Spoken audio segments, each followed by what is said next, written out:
자, 이제 네 번째 FA D그룹 순서입니다. FA D그룹은 윤덕훈, 김규호, 강찬혁, 김민식 이렇게 4명의 선수가 있고요. 윤덕훈 선수가 110포인트로 가장 높은 몸값을 기록하고 있고 김규호가 90포인트, 강찬혁이 60포인트 순입니다. 김민식 선수는 이번에 웨스트리버 구단에 입단한 신인 선수로 다음 시즌 데뷔전을 가질 예정입니다. 가장 먼저 윤덕훈 선수를 보겠습니다. 윤덕훈 선수는 웨스트리버 구단 역사상 가장 성장폭이 큰 선수인데요. 이 선수 폼이 정말 많이 올라왔거든요. 시즌을 거듭할수록 계속해서 성장하는 모습을 보여주고 있고, 이제는 1인분 역할은 그냥 소화하는 활약을 보여주고 있어요. 지난해 완전히 기량이 만개했다고 볼 수 있는데, 2023 상반기 시즌에는 3클린을 기록하면서 클린 랭킹 탑5 안에 진입을 했어요. 그런데 2023 하반기 시즌에는 무려 클린 개수를 5개로 늘리면서 당당하게 클린왕의 이름을 올렸습니다. 정말 대단하죠. 윤덕훈 선수는 대인마크 능력이 뛰어난 반면에 반응 속도가 느리다는 평가를 받아왔었거든요. 그런데 최근 기량을 보면 반응 속도도 이제는 전혀 느리다는 느낌이 없습니다.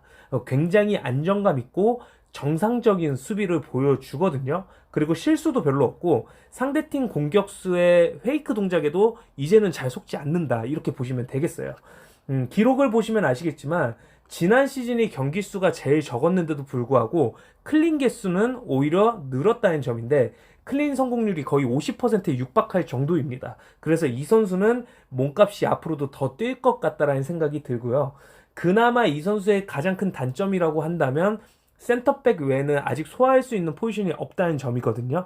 다양한 포지션을 소화할 수 없다 보니까 위치가 하나로 정해지죠. 이 부분이 해결되면 아마 윤덕훈 선수는 인기가 엄청나게 올라가지 않을까 이렇게 보고 있고요. 웨스트 리버를 통해서 축구에 입문한 선수들이 윤덕훈 선수를 보면서 좀 자극을 받았으면 좋겠다. 저는 개인적으로 이렇게 말하고 싶습니다. 두 번째는 김규호 선수인데요. 김규호 선수는 지난 시즌에 N팀 소속으로 11경기를 소화했고 개인 기록은 없습니다.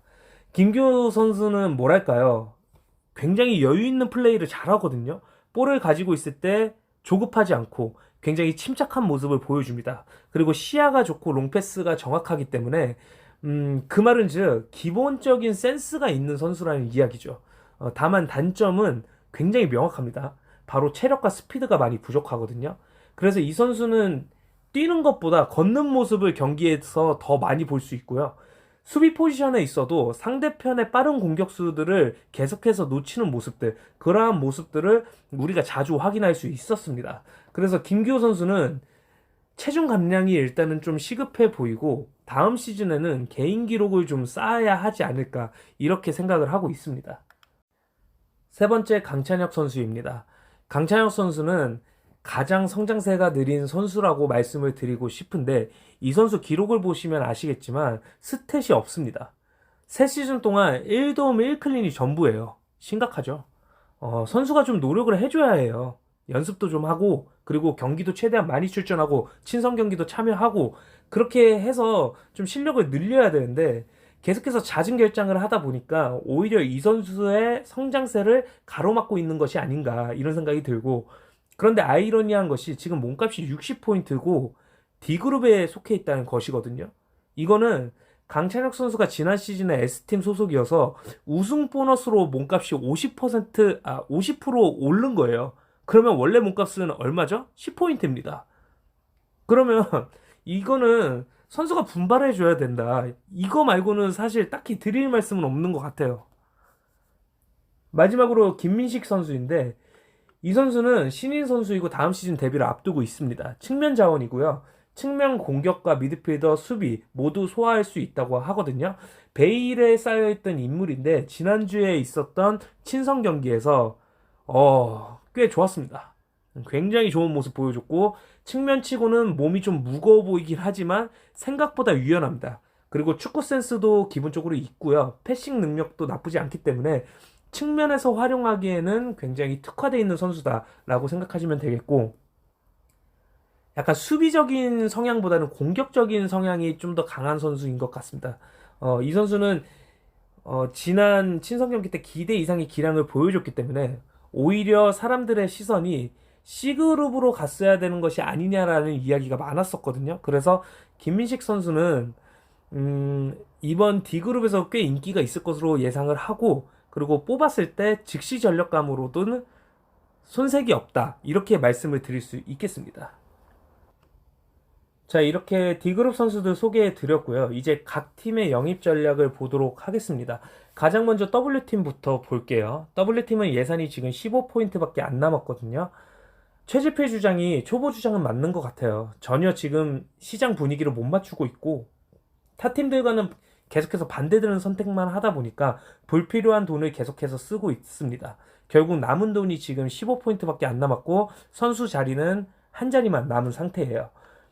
최소 연봉이 10포인트이기 때문에 W팀은 2명을 영입할 수는 없고, 남은 한 자리에 10포인트 또는 15포인트로 한 명을 영입해야 하는 상황이라고 보시면 되겠습니다.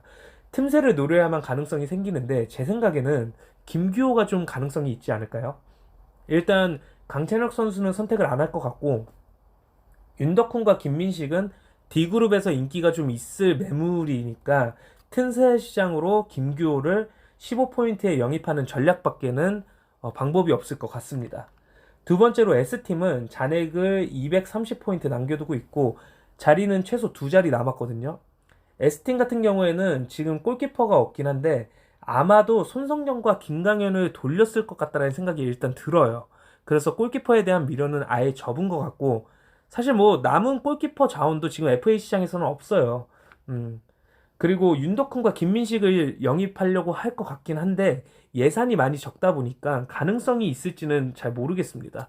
윤덕훈은 지난 시즌 S팀 소속이었고 클린함까지 차지했으니까 당연히 관심 대상에 들어갈 수밖에 없고, 김민식도 이번 친선 경기 때 좋은 모습을 보여줬기 때문에 김우석 주장이 관심을 갖고 있을 것 같아요. 그런데 아니면 그냥 패스하고 2그룹으로 가려나? 가능성이 아예 없지 않은 게, 2그룹에 유재근이 있는데 유재근 선수도 임시 키퍼로는 쓸 수 있거든요. 그래서 2그룹으로 갈 것 같기도 하네요, 지금 보니까. 근데 불안하겠죠, 그러면. 괜히 시간 끌다가 정작 원하는 선수 다 놓칠 수도 있으니까요. 세 번째 N팀은 지금 예산이 660포인트고 지금 자리는 최소 2자리 남은 상태입니다. N팀은 김민식을 1픽으로 생각하고 있을 거예요. 왜냐하면 차규 주장이 꽤 관심 있게 봤던 걸로 기억하거든요. 그리고 이 픽에는 윤덕훈을 넣을지 아니면 패스할지 이거는 확실하지 않은데, 그래도 윤덕훈 선수를 영입하게 되면 김지한 윤덕훈으로 이어지는 센터백 조합이 완성이 되거든요. 근데 이 두 선수의 조합이 꽤 안정적입니다. 2022 시즌과 2023 하반기 시즌에 두 시즌 동안 두 선수가 함께 S팀의 센터백을 맡았는데 그 시즌 모두 우승을 차지했었어요.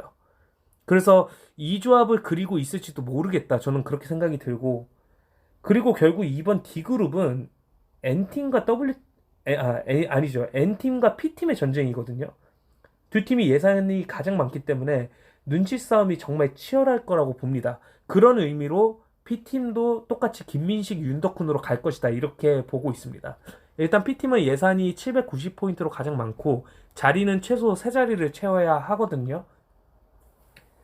일단 윤덕훈 선수는 김원기 주장이 정말 아끼는 선수죠.